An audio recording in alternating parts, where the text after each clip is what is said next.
Welcome to the Chillness Room. This is episode 8. I saw a post recently from a friend of mine on Facebook, and it said, trying to heal while trying to grieve, while trying to forgive, while trying to forget, while trying to love, while trying to be loved. That's a lot for one heart. And I agree. If you try to do all of those things at once, it's going to be very, very hard. People are often told you need to forgive and forget. Well, if you haven't gotten to the place where you have stopped to grieve or stopped to allow the emotions, the heavy emotions, to run through you and to allow them to be present, to be felt, to be honored in a way, then it's difficult to get to that point. Also, I've heard so much around the forgetting part and the forgiving part, right? And there are so many levels to forgiveness that it boggles the mind how much that can be misinterpreted. But hey, we're just going to chat here for a moment. And we're going to walk through this a bit if you'd like to. And if you don't, I have some other audios on this podcast as well, that if you'd like to listen to those instead, you're more than welcome to do that. If you want to understand this whole human experience thing, I might have some insights and input that might help. Like you, probably like you, maybe not all of you, but I have struggled with healing from abuse, domestic violence, sexual abuse, all different types of things, self abuse in a variety of ways, um, substance abuse, a lot of abuse, I'd say, in my life.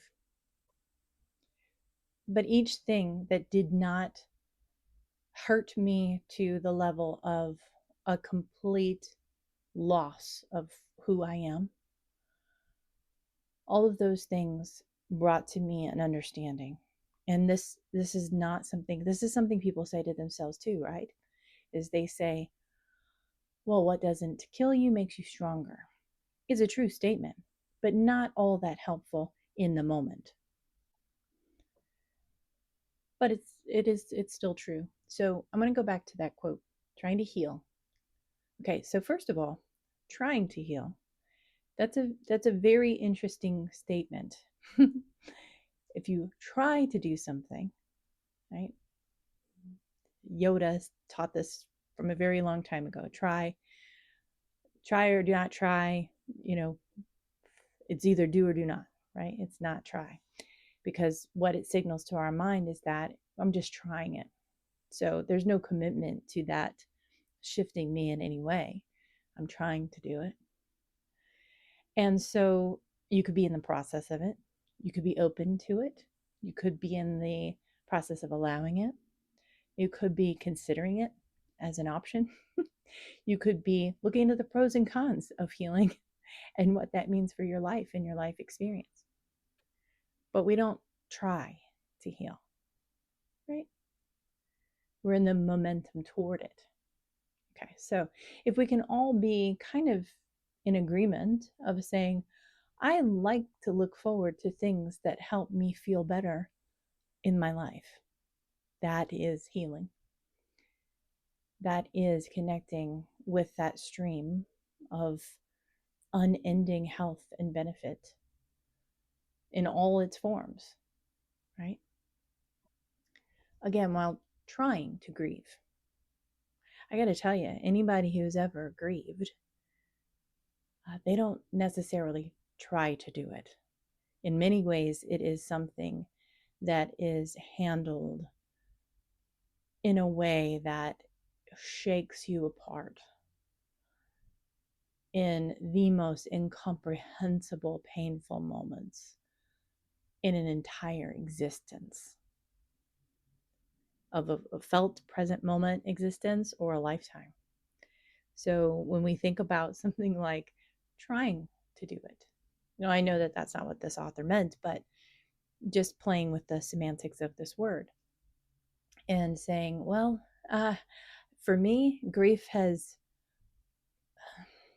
took control of myself many times and incomprehensibly taken over at the most inopportune moments of full breakdown of feeling and tears and heartache and disruption of of my world.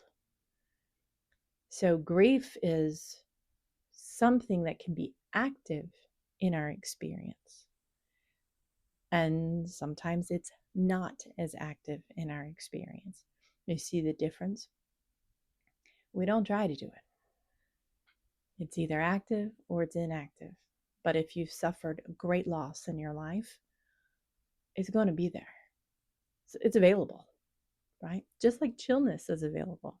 We can find a level of peace in every single experience that we have. It's accessible. So grief is as well. Now, grief may not come to us in the time we expect, right? So if you lose someone or something happens and you don't feel those feelings, and there can be a great amount of grief and concern if we're not performing grief correctly for other people to see, right? So then we're like, well, maybe there's something wrong with me because I'm not grieving the way other people do. And it's just simply not true. I remember someone crying, and they were crying and talking to me, and they were just wildly upset. And they had recently lost a family member, and they said, it's not because of that. And I beg to differ. It's just they didn't want to touch that pain as so clearly it was. That it's about this some other smaller thing over here that has nothing to do with anything. But they weren't willing to yet admit that the pain that they were experiencing was from that massively painful moment that they weren't ready to address. And that's perfectly okay too. Sometimes we don't know everything that's really affecting us at the deeper levels. And sometimes it's just easier to look at those things that are a little bit easier to put our arms around because the other thing just feels too big. Okay, so now we have trying to forgive. I love this one, trying to forgive. You know, forgiveness, I think, in a way, comes upon us once we have exhausted the amount of grief we're willing to withstand. I know that sounds weird. I don't even know if I understand what I just said. But that's okay. I don't have to understand. I just need to have said it, and then I'll work through it later. But trying to forgive. So that means that I'm essentially, the way that I'm seeing it, you may see it differently, that I am in an effort to see where someone would have gone wrong, that maybe I go back to the beginning of their life and I try to figure out how all the things could have amounted to this moment where they hurt me. Right? So again, it's very much an external experience. I've got to do this for them. I've got to see what happened so that I can accept and love them and forgive them for what they did or didn't do for me or to me. And so what that does is it immediately puts me into a victim role where I have to forgive them. Now, the other thing that we hear a lot of is I forgive someone else to let myself off the hook of not letting the poison run through my body any longer. It's a way for me to let go of this particular situation or scenario. And that's perfectly fine. You know, if you're able to get there. If you're not, that's perfectly fine too. right? We're still in the chillness room, I promise you. So we say, wow, okay, what if, now this is a big one. What if I came into this life experience? You ready for this? This is a big one. What if I came into this life experience and I set all of this up for myself? So not only would I learn forgiveness, but I'd learn self-forgiveness, that I'd learn to heal myself, that I would learn how to let go, that I would learn to look at the other person as not my enemy, but as my teacher, as somebody who brought to me clarity in this moment so that I could feel and sense and know my empowerment, even though I may have been a victim in that moment. But I choose now to no longer stay there. And it's not about being, now I'm a big, a tough person, and I'm pushing my way through this. No, it's more like I'm completely empowered in this moment. There's no reason to forgive you because nothing ever happened anyway. Watch out. That's a big one. That's a Course in Miracles one. That's probably an Abraham Hicks one. That's probably um, a, maybe an Alan Watts thing, maybe a Ram Dass thing. That's a big statement. Nothing ever happened anyway. All events are neutral. Oh my gosh, that one's a hard one. That's a hard one. But I'll tell you that there's an element of punishment, right? When it comes to this forgiveness and forgetting trap, is that we then make ourselves the judge, jury, and executioner of the lovability of that person who hurt us or attacked us or harmed us in some way. And really, we only need to have that maybe functionality within ourselves. But when we think to ourselves, wow, this never happened, that's a level of achievement that I don't think I've gotten to. I think there are a few things that I can certainly look back on and go, yeah, thank you. Thank you gratefully. If you had not done that to me, you would not have done that for me. And you released me. You freed me from that relationship, from that obligation, from that whatever it was.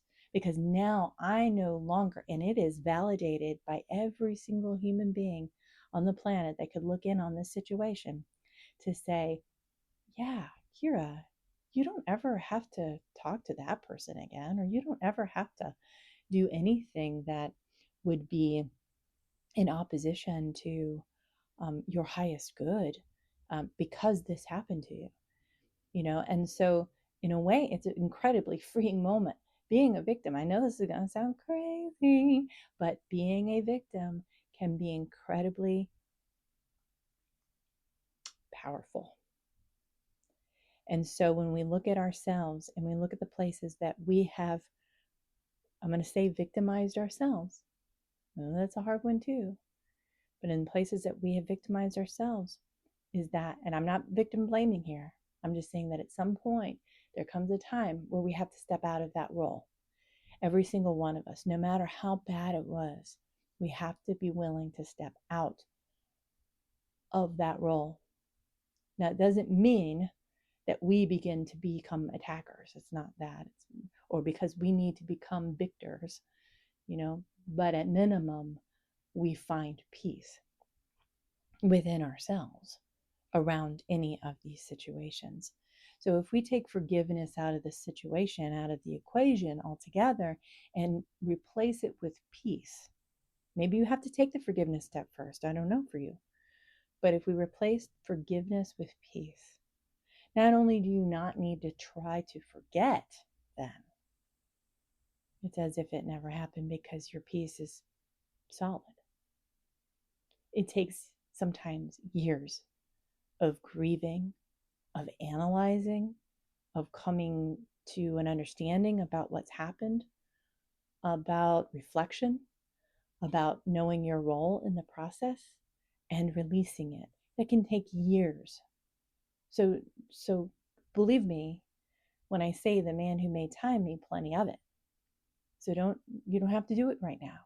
You don't, just you coming into awareness of this information isn't set so that you have to now immediately find peace. Absolutely not. If you do, that's wonderful. How wonderful would it be if we all found peace right now?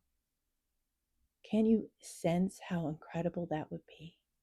Or if you have something that's active in your awareness right now, that if you could find one element of peace around it, well, this is going to give me permission to be off the hook at every single event or every single interaction or every single thing that ever will come again. Wow, that's a beautiful gift that I've just received. I can find peace in that. I don't have to stay a victim in that process, by the way. At some point, you do say to yourself, oh no, I'm just making a new choice.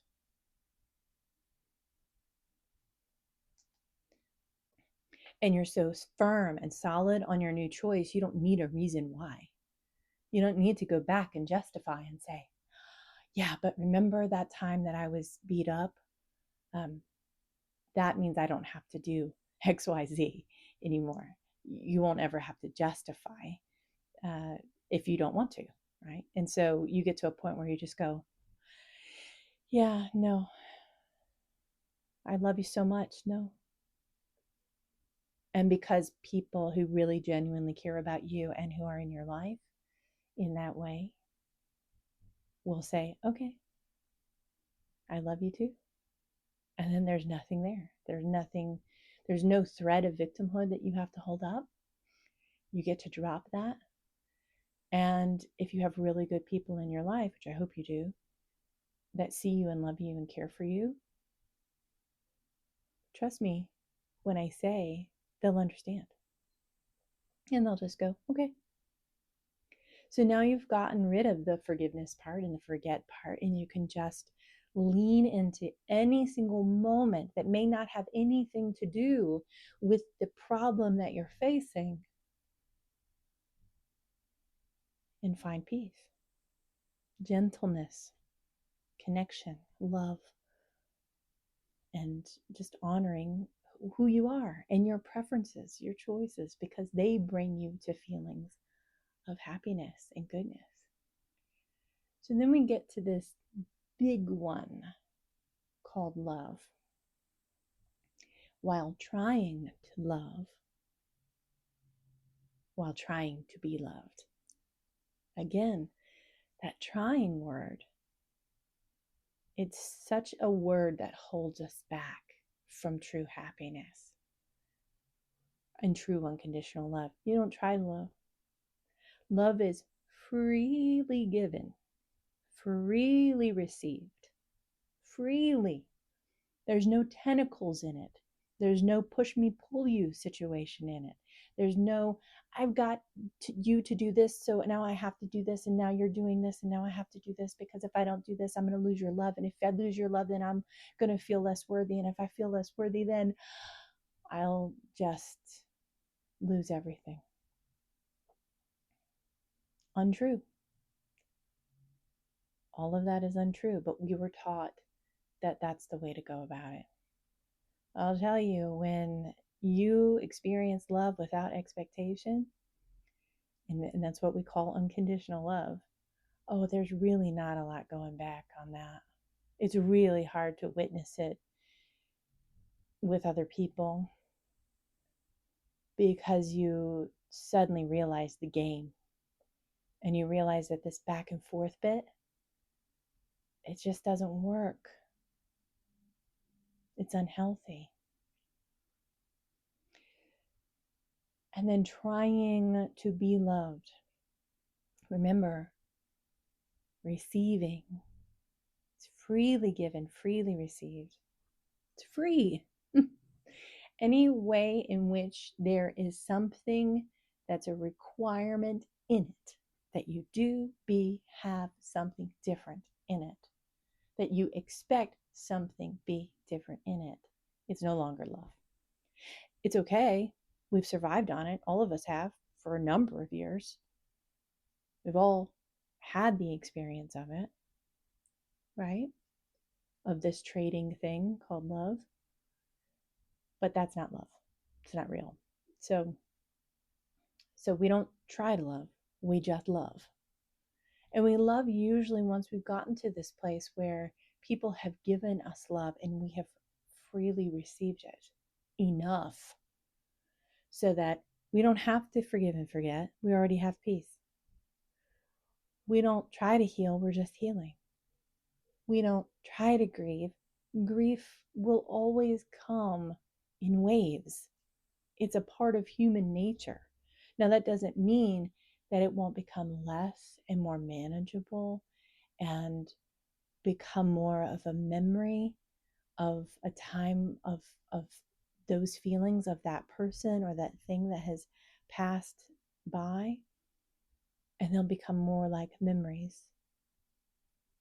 And your entire consciousness, your entire being will bring a sense of relief instead of the grief.